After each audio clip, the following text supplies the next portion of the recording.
ಸಚಿವ ಸಂಪುಟ ಪುನರ್ರಚನೆ ವಿಚಾರಕ್ಕೆ ಸಂಬಂಧಪಟ್ಟಂತೆ ಕೈ ಶಾಸಕ ಬೇಳೂರು ಗೋಪಾಲಕೃಷ್ಣ ಹೇಳಿಕೆ ಕೊಟ್ಟಿದ್ದಾರೆ. ನಾನು ಒಬ್ಬ ಸಚಿವ ಸ್ಥಾನದ ಆಕಾಂಕ್ಷಿ ಇದ್ದೇನೆ, ಹಿರಿಯ ಶಾಸಕ ಇದ್ದೇನೆ, ಆದರೆ ಯಾವುದೇ ರೀತಿಯಾದಂತ ಗೊಂದಲ ಇಲ್ಲ. ಸಿಎಂ ಮತ್ತು ಹೈಕಮಾಂಡ್ ಗಮನಕ್ಕೆ ತಂದಿದ್ದೇವೆ. ಕೈ ಶಾಸಕ ಬೇಳೂರು ಗೋಪಾಲಕೃಷ್ಣ ಈ ರೀತಿಯಾದಂತ ಹೇಳಿಕೆಯನ್ನು ಕೊಟ್ಟಿದ್ದಾರೆ. ಹೈಕಮಾಂಡ್ ನಾಯಕರು ತೀರ್ಮಾನವನ್ನು ಮಾಡುತ್ತಾರೆ ಅಂತ ಹೇಳಿ ಹೇಳಿಕೆ ಕೊಟ್ಟಿದ್ದಾರೆ. ಸಚಿವ ಸ್ಥಾನನ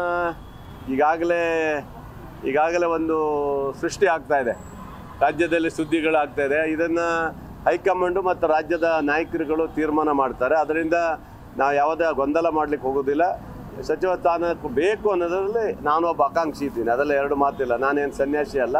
ಅದರಿಂದ 3 ಸರಿ MLA ಆಗಿರುವಂಥದ್ದು ಒಬ್ಬ ಸೀನಿಯರ್ MLA ಇದ್ದೀನಿ. ಹಾಗಾಗಿ ಸಚಿವ ಸ್ಥಾನದ ಆಕಾಂಕ್ಷಿ ಅಂತ ನಾನು ಇದನ್ನು ಬಿಟ್ಟರೆ ಯಾವುದೇ ಗೊಂದಲ ಮಾಡುವಂಥದ್ದು ಏನೂ ಇಲ್ಲ. ಅವರು ನಿರ್ಧಾರ, ಅವರು ಕೊಡುವಂಥ ನಿರ್ಧಾರಕ್ಕೆ ನಾವು ಬದ್ಧರಾಗಿರ್ತೀವಿ. ಎಲ್ಲ ಮಾಡಿದ್ವಿ. CM ಅವರು ಮಾತಾಡಿ